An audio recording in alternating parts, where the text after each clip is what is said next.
entrada nodal o las taquicardias por una vía accesoria.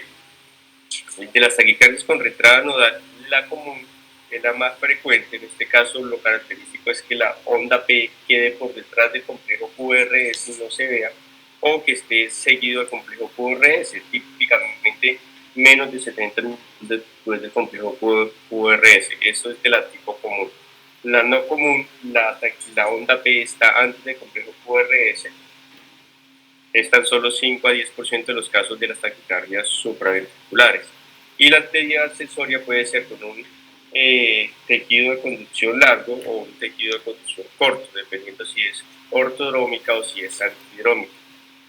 Estas taquicardias, lo que son la auricular, la reentrada nodal y la teoría accesoria, se denominan taquicardias paroxísticas supraventriculares. ¿Por qué? Porque la frecuencia de conducción que hacen es muy alta y lo típico es que se presenten de forma paroxísticas. De todas estas, la taquicardia reentrada nodal común es la más frecuente. Hasta el 70% de los casos de taquicardias que presentan los pacientes van a ser taquicardia reentrada nodal.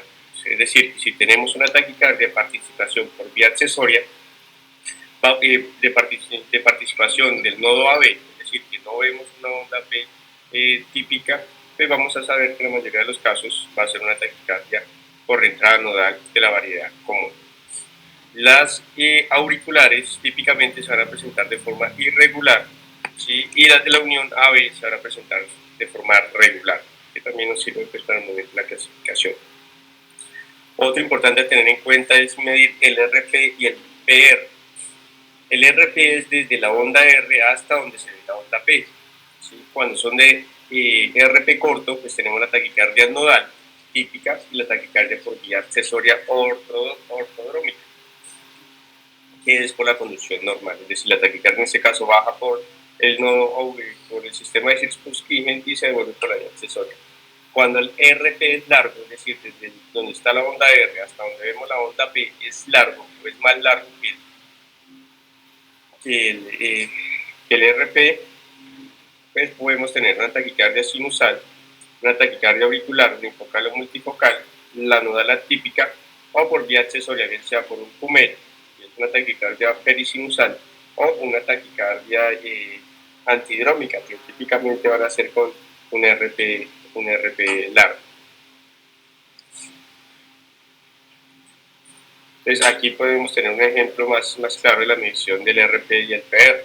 Entonces hablamos de RP desde el comienzo de la onda R hasta el nadir de la onda P, y de PR desde la onda P hasta la onda R. Entonces RP corto o el RP más corto que el PR, nodal, típica o accesoria ortodrómica. RP largo, taquicardia sinusal, las auriculares multifocales, unifocales, la nodal típica o las accesorias con PUMET. Entonces la taquicardia más frecuente de todas pues, va a ser la taquicardia sinusal. La taquicardia sinusal es una taquicardia fisiológica. Lo característico es que cada complejo QRS esté precedido por una onda P y se denomina taquicardia pues, cuando la frecuencia cardíaca es mayor a 100 latidos por minuto. En este caso pues el ritmo va a ser regular, las ondas P son idénticas, los complejos QRS son idénticos, el PR va a estar normal y el QRS pues, va a medir menos de 120 milisegundos, a no ser que tenga un bloqueo de rama izquierda, un bloqueo de rama previo donde el QRS esté ensanchado. La taquicardia sinusal es algo fisiológico, es decir, que siempre que tengamos taquicardia podemos pensar que hay algo de base que lo está generando. Una falla cardíaca, fiebre reumática, miocarditis, hipertiroidismo, cuadro febril, choque, ejercicio físico, trastornos afectivos. En los niños hasta los 6 años es frecuente tener la taquicardia auricular. Miedo, dolor, todo esto nos va a generar taquicardia sinusal. El manejo, pues tratar la causa de base, hidratación, quitar el dolor, disminuir la fiebre, reposo, y ya con eso se resuelve. Sin embargo, hay algunos pacientes que pueden tener taquicardia sinusal inapropiada. En este caso, pues va a tener un ritmo sinusal con una frecuencia mayor a 100 latidos por minuto sin tener un factor desencadenante. Es frecuente ver en los pacientes con enfermedades autoinmunes como el lupus, donde mantiene una frecuencia cardíaca elevada. Para hacer el diagnóstico tenemos que hacer un holter, además de tener el electro, hacer un holter de arritmias de 24 horas y ver que más del 90 y ver que la frecuencia cardíaca promedio está por encima de 90 latidos por minuto. Más frecuente en mujeres, sí se puede generar por automaticidad exagerada o un aumento de la sensibilidad de las catecolaminas. El tratamiento básicamente lo ponemos beta bloqueadores o bloqueadores de canales del calcio no dihidropirimidínicos como el verapamil o el litiazem. Si con eso no mejora, le podemos adicionar ivaroradina, que tiene muy buena respuesta, y si con eso no mejora, pues tendría que ser necesario llevarlo a ablación para ver dónde está generando el foco y pues, consecuentemente curar la arritmia. De la fibrilación auricular, entonces esta es la arritmia sostenida más común, una prevalencia alta en la población, aproximadamente 1 o 2% de la población va a tener fibrilación auricular. A largo plazo puede generar dos grandes problemas en el corazón. Uno, la presencia de taquicardiomopatía, que es disfunción ventricular generada por la taquicardia, y dos, la generación de trombos que van a embolizar y generar eventos cerebrovasculares. Para hacer el diagnóstico de fibrilación auricular tenemos que tener un electrocardiograma de 10 segundos donde se vea pues, la fibrilación auricular donde en el transcurso de toda la tira, o en un holter de arritmias que tiene una o tres derivaciones, ver la arritmia que dure más de 30 segundos. Lo característicos de estas arritmias que van a tener R irregulares con ausencia de ondas P y la presencia de unas pequeñas ondas que se denominan ondas fibrilatorias. El QRS puede ser ancho, puede ser angosto, dependiendo de que haya o no un bloqueo de rama previo. Realmente se considera con respuesta ventricular rápida cuando la frecuencia cardíaca es mayor de 110 latidos por minuto. Por debajo de esto, pues consideramos que tiene una frecuencia cardíaca controlada. Y la frecuencia cardíaca pues va a ser variable. El flúter auricular también es una arritmia auricular, también está asociado a embolismo. Lo característico es que hayan estas ondas, que se denomina ondas en dientes de sierra. La conducción de flúter auricular puede ser regular o irregular, dependiendo de qué tanto bloqueo a nivel del nodo auriculoventricular se esté presentando. Siempre el flúter auricular va a estar conduciendo a una frecuencia de 300 latidos por minuto, es decir, al nivel de la aurícula él conduce a 300 latidos por minuto, dependiendo del nivel de bloqueo que se haga en el nodo auriculoventricular, pues vamos a ver la frecuencia cardíaca que haga el paciente. Entonces, si el paciente hace un bloqueo 2 a 1, es decir, por cada 2 latidos de flúter solo se conduce uno con un complejo QRS, pues decimos que la frecuencia cardíaca va a ser de 150. Si conduce 3 a 1, la frecuencia cardíaca va a ser de 100, si conduce 4 a 1, la frecuencia cardíaca va a ser de 75. Y el nivel de conducción pues depende básicamente de qué medicamentos tenga el paciente y de la funcionalidad del nodo auriculoventricular. Realmente cuando los pacientes están medicados, la tasa o la frecuencia cardíaca pues va a ser menor o va a ser más controlada. Como les mencionaba, el ritmo puede ser regular o variable. Ahí están las ondas con aparente morfología en dientes de sierra, que son estas puntiagudas, intervalo PR, pero no podemos medir y típicamente el complejo QRS menor a 120 milisegundos, dependiendo si hay una presencia de bloqueo de rama previo. En la taquicardia auricular, la taquicardia auricular pues puede ser unifocal o multifocal. Típicamente en este caso hay una onda P o varios focos de arritmia que se están generando a nivel de la aurícula y van a estar despolarizando y quitando como tal la función del nodo auriculoventricular. Entonces aquí digamos que a este nivel aquí vemos una onda P, ¿sí?, que está conduciendo, aquí vemos otra onda P que está conduciendo, y esas son las que están generando las arritmias. La frecuencia cardíaca normalmente va de 140 a 250 latidos por minuto.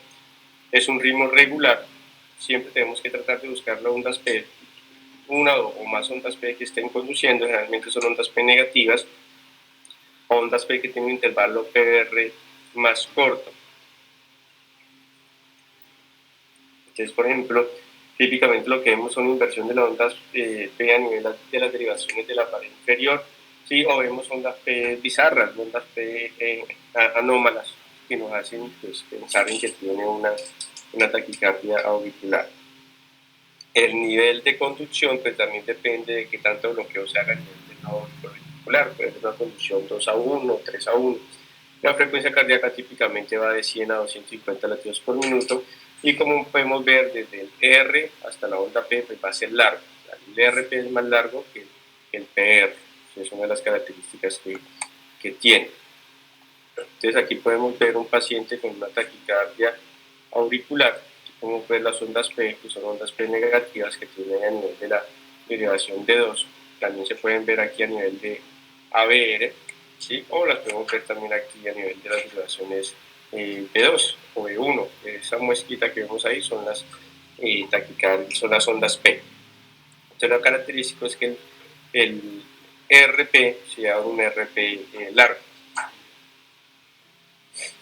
La taquicardia auricular multifocal, bueno, en el caso de la taquicardia auricular hay un unifocal o de un único foco, hay uno o dos focos que están generando la arritmia. La taquicardia auricular multifocal, hay tres o más focos que están generando la arritmia, entonces consecuentemente vamos a tener tres o más ondas P de diferente morfología que van a estar generando un complejo QRS irregular.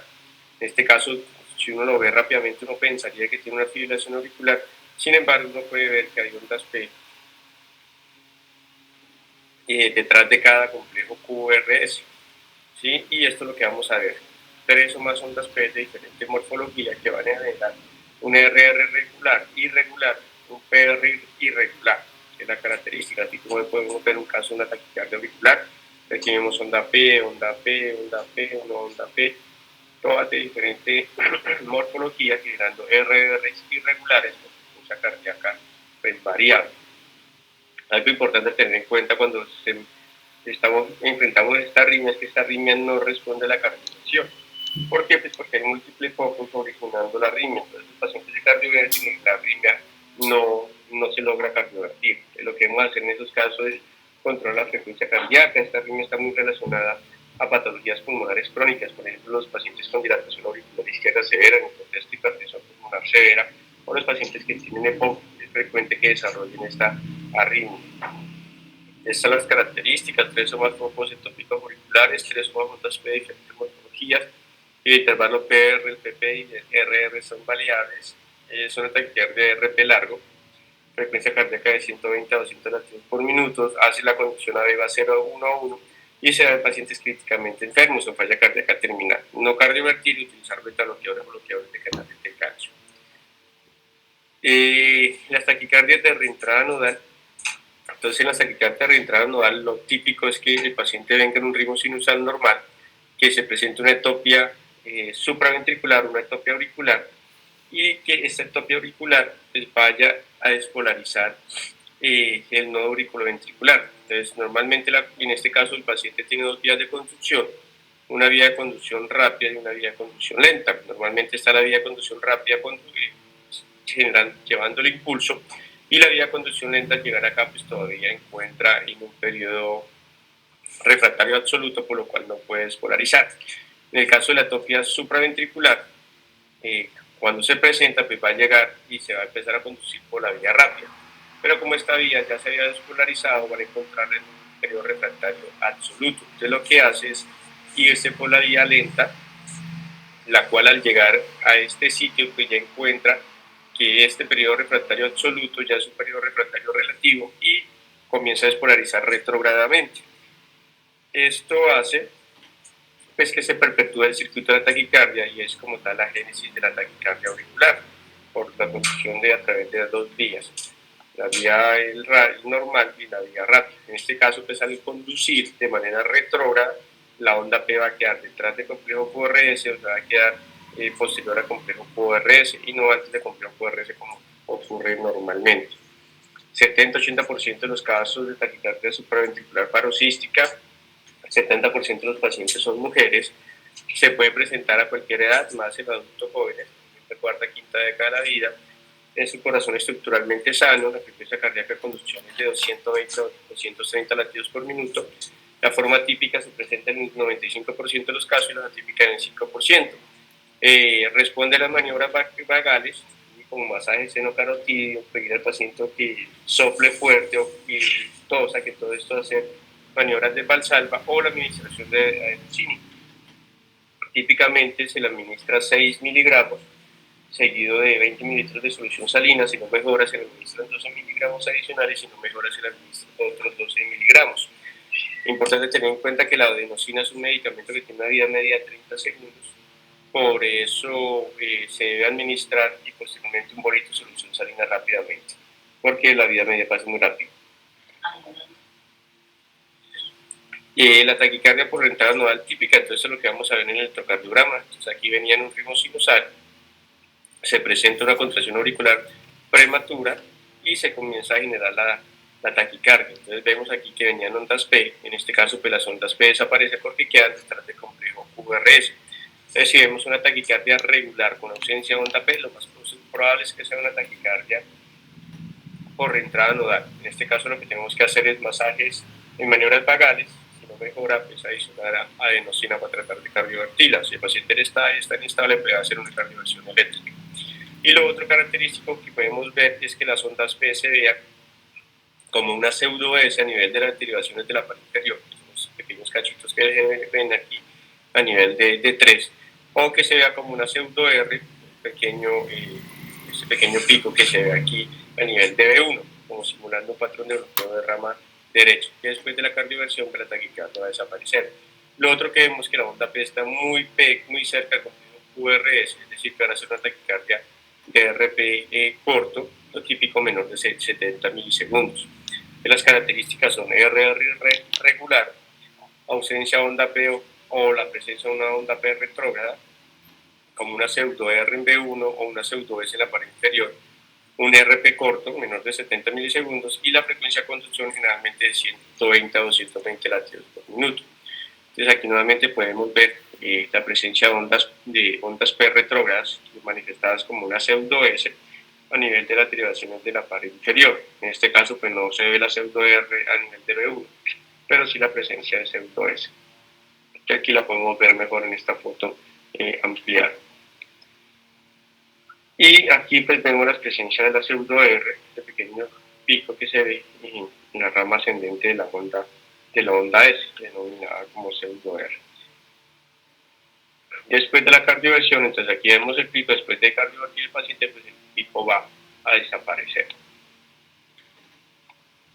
La taquicardia reentrada nodal atípica, menos del 10% de las taquicardias reentrantes utiliza el mismo circuito, pero en este caso el estímulo baja por la vía rápida y asciende por la vía lenta.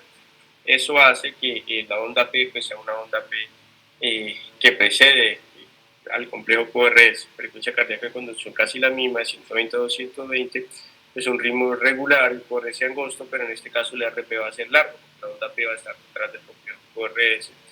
Puede haber presencia de onda P negativa a nivel de 2, de 3 ABF, entonces nos ayuda a distinguirlo. Comienza y termina en forma de paroxismo, por eso considera pues, dentro de la taquicardia paroxística. Y los síntomas se van a dar básicamente por las palpitaciones. La maniobra vagal le generan respuesta de todo o nada, es decir, con la maniobra vagal la puedo parar, y si no la paro, pues debe ir a cardioversión en ese momento. Y el tratamiento definitivo de tanto la taquicardia de reentrada nodal típica como atípica va a ser la ablación. En estos pacientes se deben llevar un estudio electrofisiológico para determinar dónde está el músculo anómalo y se quema ese músculo con radiofrecuencia y listo, queda solucionado el problema. Ustedes sabían que aquí vemos una taquicardia nodal atípica, vemos una RR regular con inversión de la onda P a nivel de la pared inferior, sí, generalmente un RP largo, que es lo característico de esta arritmia.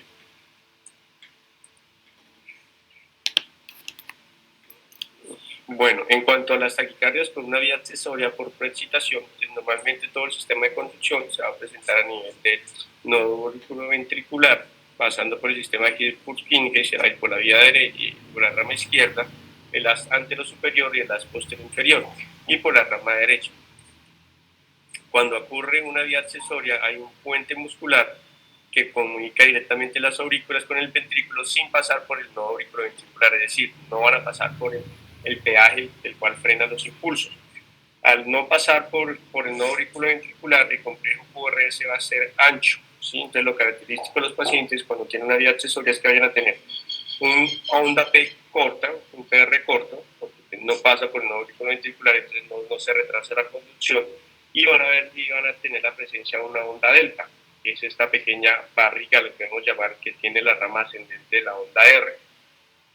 Que lo característico va a ser un RP corto, onda delta y con un RP, con un QRS ancho, que es lo que vemos en las vías accesorias. Entonces, las vías accesorias tienen diferentes localizaciones, existen algunos algoritmos a tratar de determinar dónde está la localización, y en este caso pues, los impulsos pasan por los dos, uno viene por la vía normal y el otro pasa por la vía accesoria, haciendo pues, esa pequeña onda delta. Entonces, las taquicardias pueden tener dos maneras de conducción. La conducción ortodrómica es que el impulso baja por el sistema norte, conducción normal, y se devuelve por la vía accesoria. ¿Vale? En este caso lo que vamos a tener es un complejo QRS angosto con una onda P retrógrada, porque pues, el impulso va a venir por la vía contraria. En este caso el QRS pues, va a ser un QRS angosto. Y lo característico que vamos a ver es que las taquicardias, pues, la mayoría van a tener un RP corto, sin embargo el RP va a ser mayor de 70 milisegundos, mayor de 90 milisegundos, dicen la mayoría de textos, para diferenciarlas de la taquicardia retranodal. Es decir, que si usted ve una taquicardia QRS angosto, regular, con onda P, con RP corto, pero mayor de 90 milisegundos, muy probablemente se trata de una taquicardia por una vía accesoria, con una conducción ortodrómica.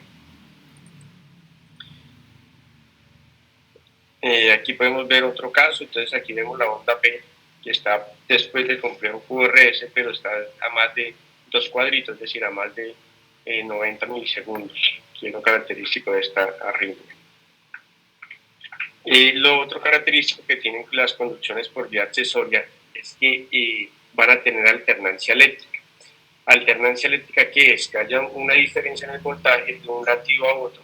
Esa diferencia debe ser mayor de 2 milímetros y se debe encontrar al menos en 8 derivaciones. Esta alternancia eléctrica, en el 90% de los casos que se presentan, nos está hablando que tiene una vía accesoria, ¿vale? Sin embargo, podemos tener una vía accesoria y no tener alternancia eléctrica, es decir, que cuando la vemos, muy probablemente sea una vía accesoria, pero si no la vemos, no podemos descartar que sea una vía accesoria. Y como vemos acá, pues está la presencia de unas ondas P, que son unas ondas P con un RP corto, pero mayor de 90 milisegundos.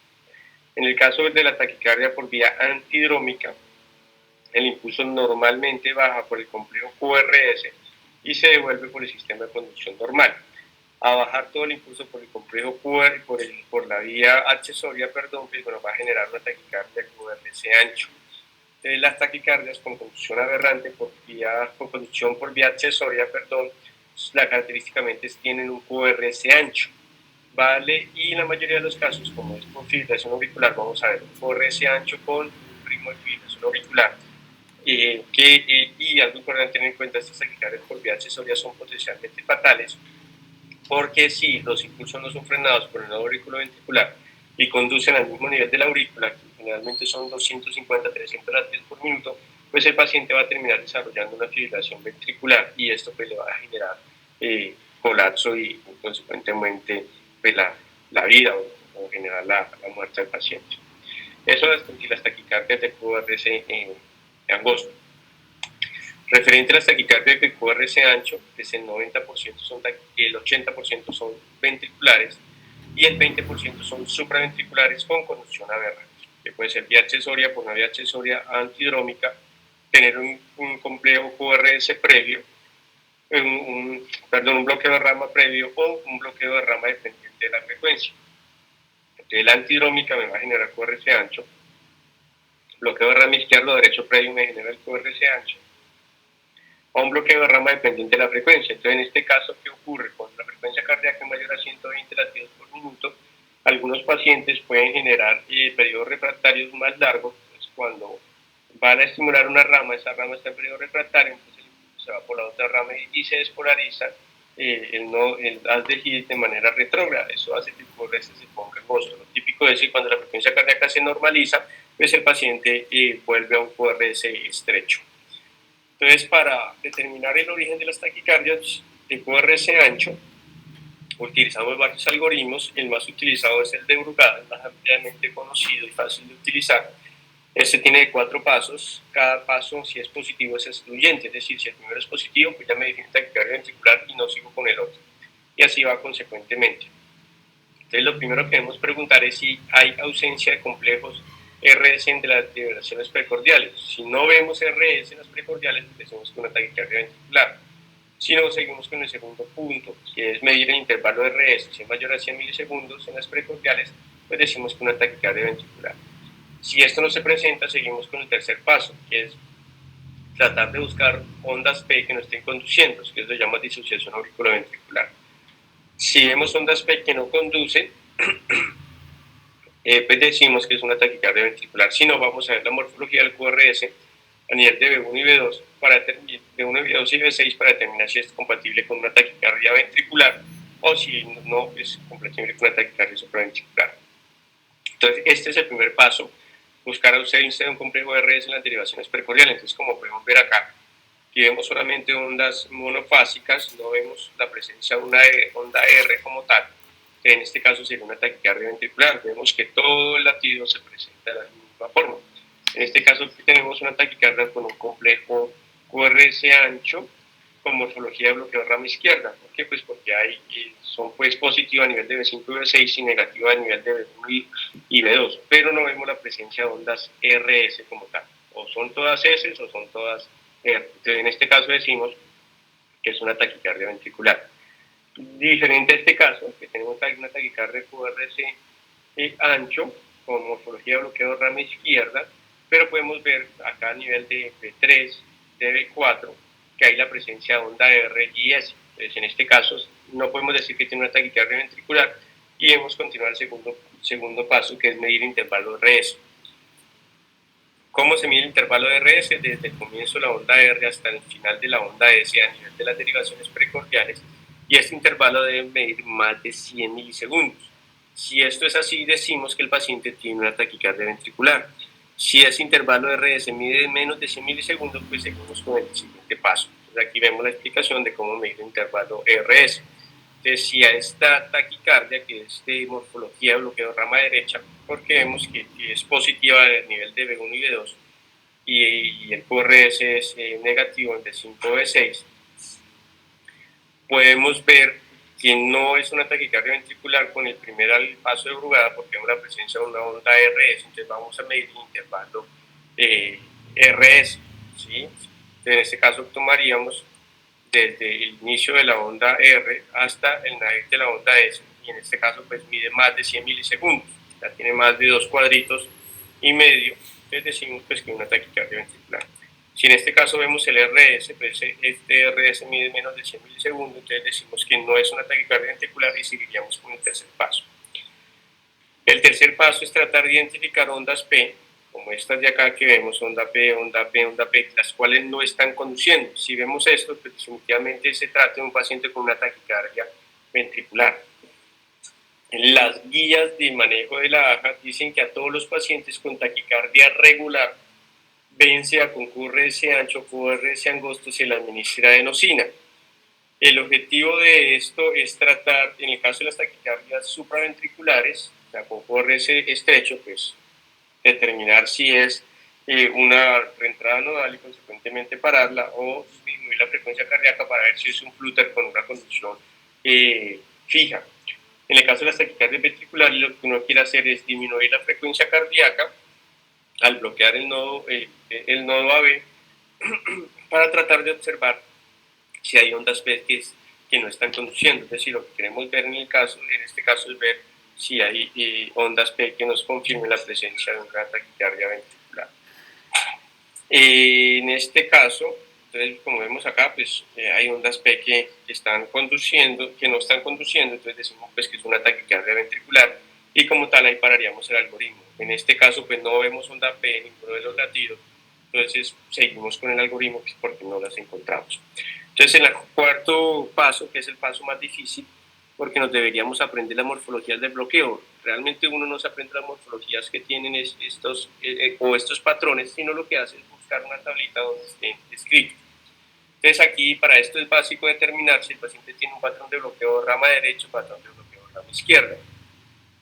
Entonces patrón de bloqueo de rama izquierda, QS a nivel de B1 y B2, R monomórficas a nivel de B5 y B6.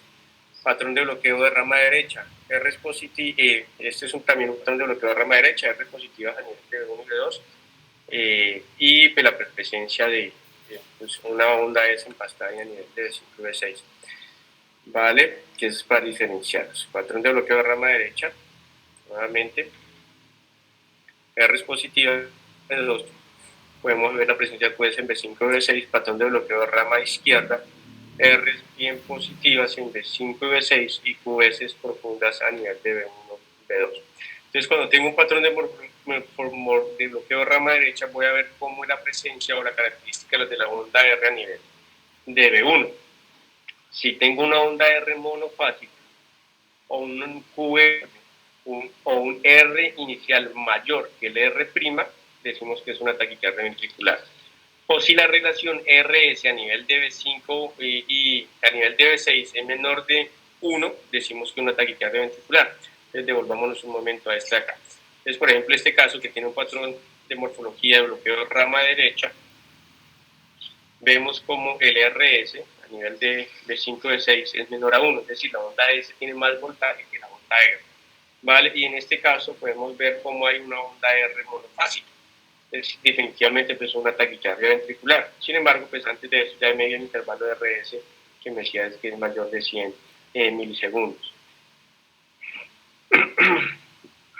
En este otro caso, pues miramos que aquí hay una pequeña Q antes de la onda R, es decir, hay una pequeña Q antes de la onda R en B1, lo cual nos indicaría que es una taquicardia ventricular. En este caso, pues acá no se cumple el RS, sin embargo, pues el algoritmo dice si hay alguno de los dos, o las morfologías en B1 o la presencia de RS a nivel de B5 y B6. Y en el caso de un patrón de bloqueo de rama izquierda, vamos a ver en B1 que haya una R en taquicardia, una taquicardia mayor que la R en ritmo sinusal, o que tenga esta morfología de una onda R inicial con un componente de muesca, ¿sí? Y que típicamente esta R inicial mida más de 30 milisegundos, tenga muesca o intervalo RS a nivel de B2 mida más de 70 milisegundos.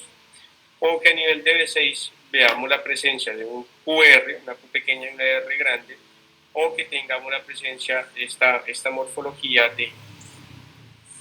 del RS, que en este caso pues la onda R sea menor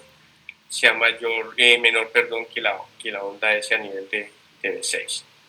Y en el caso de las supraventriculares, generalmente lo que vamos a ver es esta morfología, una onda R inicial angosta con una onda S profunda a nivel de B1 y B2, o vamos a ver R' a nivel de B6, pues nos considera que son taquicardias supraventriculares con un bloqueo de rama persistente o con una conducción aberrante. Entonces vamos a hacer un ejercicio. Entonces aquí tenemos una taquicardia QRS en ancho. Lo primero que vamos a determinar es qué patrón de bloqueo de rama tiene. Sabemos que tiene un patrón de bloqueo de rama derecha porque tenemos R positivas en B1 y B2, ¿vale? Entonces lo primero que hacemos es aplicar el primer paso del algoritmo de Brugada, que es ver si hay RS. Entonces, ausencia complejo QRS en todas las derivaciones pericordiales, no. Podemos ver cómo a nivel de B5, B6, vemos la presencia de una onda R, onda S. Entonces, seguiríamos con el siguiente paso. El siguiente paso es medir el intervalo de RS. Pues este intervalo de RS, como lo vemos, tiene menos de 2 cuadritos, o sea que es un R estrecho, o sea que no lo tenemos. Lo tercero es buscar a ver si hay signos de fusión o de captura, es decir, presencia de ondas P que no estén conduciendo. En este caso vemos que no, en ninguna de las derivaciones vemos la presencia de onda P. Seguiríamos con el tercer caso, que es ver la morfología del patrón de bloqueo de rama derecha. Entonces, como podemos ver, en este caso la onda RS a nivel de B5 y B6 mide menos de 1, es decir, que es una taquicardia ventricular. Y la otra morfología que tenemos acá a nivel de B1 y B2 es una pequeña Q iniciando, que también nos habla de que hay una taquicardia ventricular. Listo. Y en este caso, que era uno de los que veníamos viendo, pues aplicamos el primer paso, no hay una concordancia, es decir, en todas las derivaciones no se ve RS y no se ve, mejor dicho, hay la presencia de RS, ¿sí? Y entonces, pues no es taquicardia ventricular. Seguimos con el siguiente paso, que es medir el intervalo de RS, mide menos de 100 milisegundos. Seguimos con el tercer paso, es buscar la presencia de ondas P, pues definitivamente no se ven ondas P por ningún sitio. Entonces seguimos con el tercer caso. En este caso, pues la morfología de bloqueo de rama izquierda. Entonces vamos a ver si tiene alguna de esta morfología. Entonces podemos ver que a nivel de R, pues no hay una rama descendente que tenga muesca, y a nivel de B6, pues no vemos la presencia de un QR. En este caso tenemos una taquicardia supraventricular con perfusión aberrante. Listo. Lo otro importante para tratar de determinar si en las taquicardias de QRS ancho, si hay un bloqueo, si son por taquicardia ventricular o conducción aberrante, es buscar la disociación auriculoventricular, que ya les había mostrado. Mirar si hay la presencia de latidos de fusión, que es un latido intermedio entre el latido sinusal normal y un complejo QRS. Si uno ve ondas P que no conducen latidos de fusión, pues uno sabe que es una taquicardia ventricular. Lo otro son la duración del complejo QRS dependiente de la morfología. Si tenemos un patrón de bloqueo de rama derecha del QRS mide más de 140 milisegundos, muy probablemente se trate de una taquicardia ventricular. Si el QRS mide más de 160 milisegundos y es un bloqueo de rama izquierda, muy probablemente se trate de una taquicardia ventricular. O si es un ritmo regular con una variación menor de 40 milisegundos o cambios del eje, muy probablemente se trate de una taquicardia ventricular.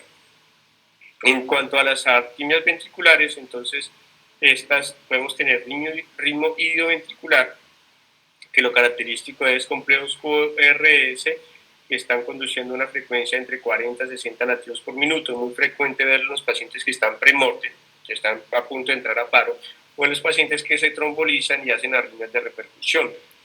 Lo otro de las taquicardias que debemos de determinar cuando tenemos una taquicardia, si esta es monomorfa, es decir, todos los complejos QRS se parecen unos con otros, o si es polimorfa, es decir, que los complejos QRS de uno a otro pues tienen diferente morfología. Lo otro importante es determinar si son sostenidas o no. Sostenidas que duren más de 30 milisegundos o que generen inestabilidad hemodinámica. Si dura menos de 30 milisegundos, consideramos que es no sostenida. Y hay otro tipo especial de taquicardia ventricular, que es la torcida de puntas, que generalmente está relacionada a complejos prolongados, mayor de 500 milisegundos, o a déficit de magnesio, que también es frecuente en pacientes que están en contextos isquémicos, o la fibrilación ventricular, que es el ritmo de paro que se genera en los pacientes con taquicardia, con una enfermedad coronaria que hacen un infarto. Entonces, esto es un ritmo idioventricular. Lo que vamos a ver es un complejos QRS anchos que están conduciendo una frecuencia de 20, 40, ¿sí? Si está más de 40 latidos por minuto, hablamos de un ritmo idioventricular acelerado. En este caso, pues no vamos a ver ondas P por ningún latido. Y como les mencionaba, un ritmo preparo o premorte. Y acelerado, pues cuando está conduciendo más de 40 latidos por minuto. Pueden haber a veces ondas P, pero esas ondas P pues no están conduciéndose en ningún momento. La taquicardia ventricular, entonces lo típico es que sean monomórficas, ¿vale? Cuando son polimórficas nos habla mucho de que estamos en un contexto isquémico, ¿sí? Pueden ser sostenidas o no sostenidas. Para hablar de taquicardia debemos de tener más de 3 latidos o 3 complejos QRS anchos que conducen una frecuencia cardíaca mayor de 120 latidos por minuto. Esa es la definición de taquicardia ventricular.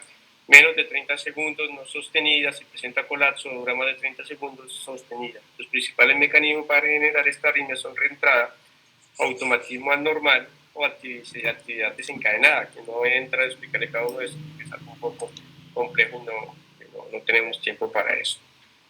Entonces aquí podemos ver una taquicardia ventricular monomorfa, todos los latidos se parecen uno a otro, hay más de 3 latidos seguidos, cuando uno entra a una frecuencia menos de 120 latidos por minuto.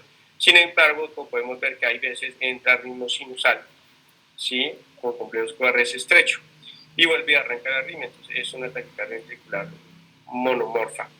Y en ese caso anterior no sostenida, eso es una taquicardia ventricular monomorfa sostenida. Si aplicamos el algoritmo de Brugada, solamente en esta derivación vemos que no hay presencia de RS, si aplicamos el primer paso, pues ya sabemos que es una taquicardia ventricular. Y esto es una taquicardia ventricular polimórfica. Vemos que de uno a otro latido hay diferentes morfologías. Si vemos una taquicardia ventricular polimórfica muy sugestiva de un proceso isquémico que tiene el paciente, que quiere decir que hay múltiples focos que están generando la arritmia. Esto es otro caso, una taquicardia ventricular polimorfa, diferentes morfologías, y esto lo caracteriza con una taquicardia de torsión de puntas. ¿Ya que se define esto? Pues que hay unos complejos QRS que tienen polaridad positiva y luego se devuelven de polaridad negativa. Eso es lo típico de la torsión de puntas. Generalmente siempre les ponemos sulfato de magnesio porque nos ayuda a terminar la arritmia. En el caso de la taquicardia ventricular sin pulso, la taquicardia ventricular sin pulso es un ritmo de paro, ¿sí? Como podemos ver acá este ejemplo, pues para diferenciarlo de la fibrilación ventricular. La fibrilación ventricular es un ritmo completamente desordenado y el paciente pues, va a estar en paro cardíaco. Cuando tenemos fibrilación ventricular, pues el paciente va a estar inconsciente, en este caso se debe desfibrilar el paciente, es decir, descargar el complejo, el cardiodefibrilador sin censar la onda R. Si tenemos una taquicardia ventricular sin pulso, lo se debe hacer lo mismo, se desfibrila. Si es una taquicardia ventricular con pulso, esta se cardiovierte. Entonces lo que hace es sincronizar el dispositivo para que nos sense la onda R y hacer la descarga sobre la onda R. Este es otro caso de fibrilación ventricular, pues una arritmia que conduce a una frecuencia cardíaca muy alta, un ritmo extremadamente irregular, por ausencia de onda P, no hay intervalo QRS, y los RR son completamente irregulares y anchos. El paciente en este caso puede estar en ritmo de paro. Y este es un caso de un paciente con una taquicardia por un QRS ancho por una vía accesoria.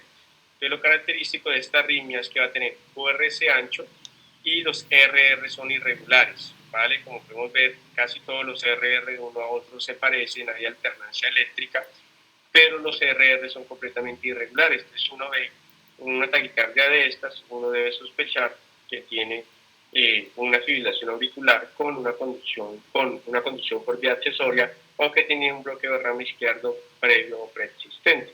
Cuando el paciente se pasa a ritmo sinusal, podemos ver el QRS estrecho, podemos ver el PR corto con la presencia de onda delta, ¿sí? Y un QRS que está ancho debido a la conducción por la vía accesoria.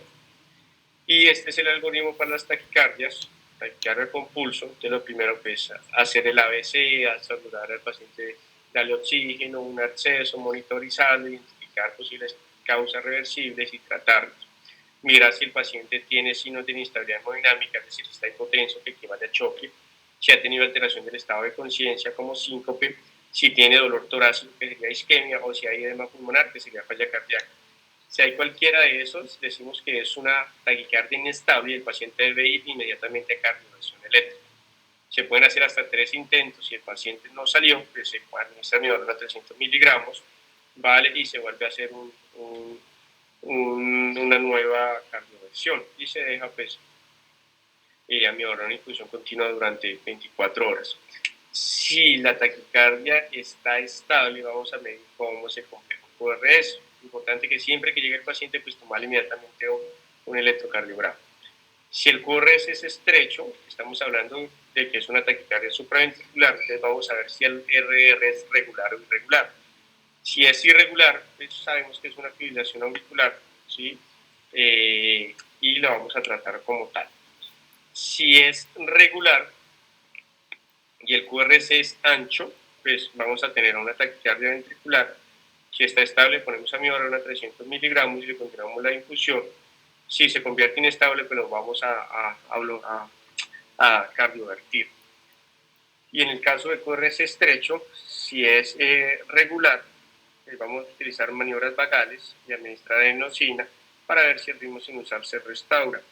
Si no se restaura el ritmo sinusal, pues ese paciente debe ser llevado a una cardioversión. Si el ritmo sinusal, si el ritmo es irregular, si nos complejo QRS estrecho, pues vamos a determinar pues, que tiene una fibrilación auricular, ¿sí? Y si el paciente está estable, lo que hacemos es un control de frecuencia, le podemos meter bloqueador o bloqueadores de canales de calcio pues, para tratar de disminuir la frecuencia cardíaca. O le podríamos adicionar digoxina o amiodarona, si a pesar de los otros no ha mejorado. Ese como tal es el algoritmo de manejo de las taquicardias. Aquí era pues para verlos más grandes, signos de inestabilidad hemodinámica, vaya y cardiovértelo de manera inmediata. Si está estable, pues considerar medicamentos, QRS estrecho, pues hablamos de una taquicardia supraventricular. QRS ancho, pues una taquicardia ventricular, ¿vale? No sé si hasta ahí tengan algunas preguntas.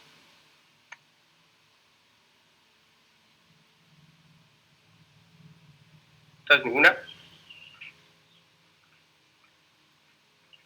No, señor. Listo. No, señor. Entonces vamos a hablar ahorita de guía para manejo de la miocardiopatía hipertrófica. Yo sé que el tema era miocardiopatías, pero pues, teniendo en cuenta que esta es la más frecuente y la que más se van a ver enfrentados, pues vamos a hablar de cardiopatía hipertrófica. Entonces, en términos generales, nosotros hablamos de cardiopatías cuando algo extrínseco a la fibra muscular es la que nos genera el daño. Por ejemplo, cardiopatía valvular, la válvula cardíaca que nos genera un infarto, nos generó el daño cardíaco, cardiopatía hipertensiva.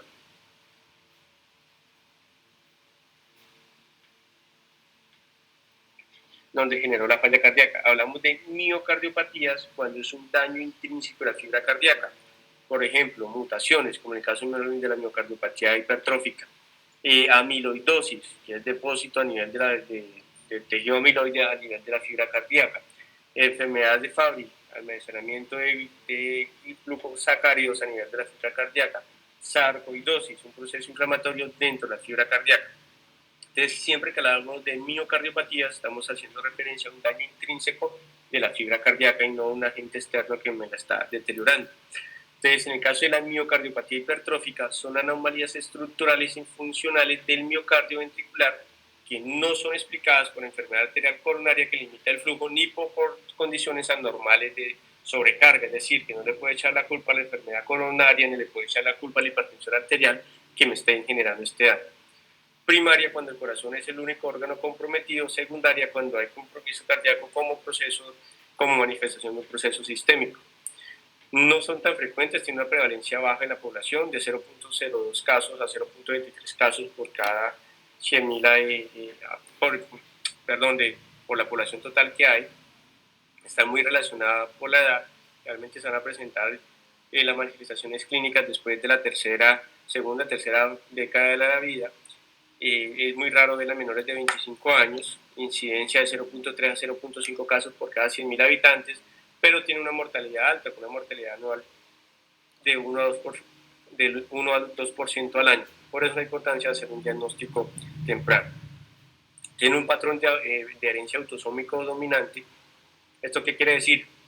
Que a todos los pacientes que se le identifique una taquicardia, una cardiomiopatía hipertrófica, se le debe hacer un tamizaje de la familia y realizar consejería genética. Realizar consejería genética, ¿qué es? Pues decirle que por favor no tengan hijos porque el 50% de cada embarazo tiene la probabilidad de que adquiera los genes anómalos y el paciente, el hijo, también vaya a tener una hipertrofia ventricular con una miocardiopatía hipertrófica. Los hombres generalmente son más afectados que las mujeres. El 60% de los casos son autosómicos dominantes y principalmente se dan por mutaciones en genes de proteína de la sarcómera cardíaca. La más frecuente, las más involucradas son las cadenas pesadas de la beta-miosina, el MYT7, y la proteína unida a miosina, el MYT-BPC3. Son los que más están relacionados con cardiopatía hipertrófica. 5 a 10% de los casos son generados por otros desórdenes genéticos como enfermedades neuromusculares y metabólicas heredadas o anomalías cromosómicas de síndrome genético. Y aproximadamente un 15 a 30, de un 25 a 30% son idiopáticos, es decir, hay algún gen involucrado que todavía no se ha logrado determinar qué tipo de gen es el anómalo. Entonces aquí tenemos los porcentajes, 40 a 60% de los casos son por mutaciones de los genes de la sarcómera. Podemos ver que el MYT7 y el MYPC3 son los más involucrados. 5 a 10% están relacionados con otros desórdenes genéticos como errores del metabolismo, enfermedades neuromusculares, enfermedad mitocondrial, síndromes de malformativos como el non-Anelopar Costello, amiloidosis familiar por transtirretina o amiloidosis salvaje o errores de, mejor dicho, niños macrosómicos de madres diabéticas o medicamentos o algunos medicamentos como el tacrolimus, la hidroxicloroquina y los esteroides. ¿Qué signos y síntomas nos presentan? Entonces, los principales síntomas que van a presentar es disnea, angina o síncope. La mayoría de pacientes cursan asintomático hasta que el músculo no es lo suficientemente grueso para empezar a generar isquemia o generar obstrucción al trato de salida, y esto es lo que se va a presentar por síncope. Típicamente los pacientes hacen síncopes con el esfuerzo o comienzan a presentar disnea con el esfuerzo o angina con el esfuerzo. En cuanto a los signos, podemos encontrar signos de obstrucción al tracto de salida. Esto se caracteriza la característica del soplo mesostólico, para un soplo que se ausculta en el borde externo derecho y al ápex, que la irradiación. Este soplo no se irradia el cuello, por eso lo podemos diferenciar de una estenosis aórtica, y se incrementa con las maniobras que reducen la precarga y la poscarga, como es la maniobra de Valsalva. Entonces, estos pacientes, cuando uno escucha este soplo, les pide que tome aire profundo y luego lo boten rápidamente. Tomen aire profundo, hagan fuerza para expulsarlo sin abrir la glotis, es decir, que pujen, pero que no hagan ruido, y luego lo liberen súbitamente. Y uno esculta como el soplo con la maniobra de Valsalva, que es esto, pues se va a incrementar de intensidad. Puede estar asociado a un soplo de características de insuficiencia mitral, porque puede generar movimiento anterior sistólico, que generalmente es un pulso apical fuerte, y puede haber pulso carotidio bífido, es decir, con dos componentes de onda, debido a la obstrucción que se hace a nivel del tracto de salida. Si hay unos síntomas y encontramos algunas otras características clínicas, pues podemos pensar que esté relacionado a algún síndrome, a alguna otra alteración. Entonces, dificultades para el aprendizaje o retardo mental, esto es pues mucho más frecuente en niños, enfermedades mitocondriales, síndromes malformativos, sordera neurosensorial, enfermedad mitocondrial, enfermedad de Andersen-Fabry, síndrome de Lombard, disminución de la agudeza visual, enfermedades mitocondriales, amiloidosis relacionada a mutación de transretina, el Danon, el Andersen-Fabry, disturbio en la marcha, ataxia de Friedreich, dolor neuropático, anormalidades sensitivas, amiloidosis, enfermedad de Fabry, síndrome de campo, amiloidosis, debilidad muscular, enfermedad mitocondrial, tosis palpebral, enfermedad mitocondrial, manchas café con leche, síndrome de Lombard o la hipohidrosis o angioqueratoma, enfermedad de Fabry. Entonces, siempre que veamos algunas otras características, pues debemos pensar en un síndrome genético relacionado. Para el diagnóstico, lo que se trata de hacer es detectar alguna anormalidades, engrosamiento de las paredes ventriculares, que realmente puede ser por ecocardiograma, que lo más frecuente es resonancia cardíaca vital. Lo ideal cada vez que se evidencia una miocardiopatía hipertrófica es que el paciente vaya a resonancia cardíaca, debido a que nos da una mejor caracterización morfológica del tejido que el ecocardiograma, y tratar de buscar si hay una causa de base. Entonces, ¿cuáles son los criterios para hablar de miocardiopatía hipertrófica? Que en los adultos la pared ventricular mida más de 15 milímetros en uno o más segmentos, y que no sea explicado por condiciones de carga. O si el grosor de la pared está de 13 a 14 milímetros y hay historia familiar o signos y síntomas no cardíacos, anormalidades electrocardiográficas o algunas alteraciones del laboratorio, que nos puede ayudar a confirmar el diagnóstico. En niños, básicamente, se utilizan los Z-score, y lo que se trata es que haya más de 2 derivaciones del predicho para la edad, o que tenga familiares de consanguinidad y que tenga un engrosamiento de más de 15 milímetros en uno más segmento, o más de 13 milímetros en otra causa que nos explique. En el electrocardiograma, por ejemplo, a un paciente se le debe realizar al igual que un Holter de arritmias. En el electrocardiograma, pues vamos a ver algunas características que en el 90% de los casos se van a presentar. El objetivo de hacer a todos un Holter es tratar de identificar fibrilación auricular y arritmias ventriculares, porque esto pues nos ensombrece el pronóstico. Tan solamente el 6% de los electrocardiogramas en los pacientes con miocardiopatía hipertrófica son normales. Las anormalidades que más frecuentes se van a observar son las hipertrofias ventriculares, en el 50% de los casos, alteraciones del segmento de CT como supra o infradesnivel, alteraciones de la onda T, que son ondas planas o invertidas en dos o más derivaciones, ondas Q patológicas, 30% de los casos. Puede haber PR corto con preexcitación, bloqueos de ramas o alteraciones de ritmo, toquias supraventriculares o ventricular, episodios de taquicardia, precipitación o bloqueo. De lo característico de los pacientes con cardiomiopatía hipertrófica es que tengan hipertrofia ventricular izquierda y la presencia de ondas Q patológicas, son ondas Q profundas, como en este caso a nivel de B2 y B3, ¿vale? Y a nivel de ABF, que es toda la pared inferior, asociado a la hipertrofia ventricular izquierda. Este es otro caso donde podemos ver unas ondas de la hipertrofia ventricular izquierda, con las R's profundas y esta alteración a nivel de la onda T, ¿sí? Que también nos ayuda a pensar en miocardiopatía hipertrófica. Entonces, generalmente, la miocardiopatía hipertrófica son de tres tipos o tres morfologías. Lo más frecuente es que sea una miocardiopatía septal asimétrica, es decir, que solamente el septo interventricular es el que se va a ver grueso. Y lo otro que podemos tener una miocardiopatía hipertrófica concéntrica, que hay hipertrofia de todas las paredes del corazón, o una miocardiopatía con hipertrofia apical, que realmente es más difícil de valorar porque solamente se va a ver a nivel del ápice del corazón, que muchas veces no se puede visualizar adecuadamente en el ecocardiograma. Entonces, ¿qué recomienda? Bueno, en el caso del compromiso de la válvula mitral, el 30% de los pacientes van a tener un movimiento anterior sistólico en reposo y genera obstrucciones dinámicas de tracto de salida. ¿Qué es esto? Como el septo interventricular es el que se ha crecido, entonces al momento, lo más frecuente, al momento de abrir la válvula mitral, puede pegar sobre este sitio, generando una obstrucción al tracto de salida. Entonces esto me va a generar insuficiencia mitral y es lo que me va a generar los síntomas de síncope de los pacientes. El 30% del movimiento anterior sistólico es latente y se desencadena por maniobras de Valsalva o por el ejercicio. Nunca se recomienda a estos pacientes hacer un ecocardiograma estrés con dobutamina porque puede desencadenar taquicardias ventriculares, sino pues hacer el ecocardiograma estrés con ejercicio. Es frecuente estar asociado a insuficiencia mitral y cuando se produce la obstrucción dinámica del tracto de salida del ventrículo izquierdo, nosotros debemos tratar de determinar cuánto mide el gradiente de este tracto de salida, bien sea reposo por provocación. Entonces, en el ecocardiograma, finalmente alineamos el bloque continuo sobre el sitio donde se está generando la obstrucción y si vemos que el gradiente es mayor de 50 milímetros de mercurio, decimos que es un gradiente hemodinámicamente significativo. Si es mayor de 30, estamos hablando de que tiene obstrucción del tracto de salida. Entonces, es importante aprender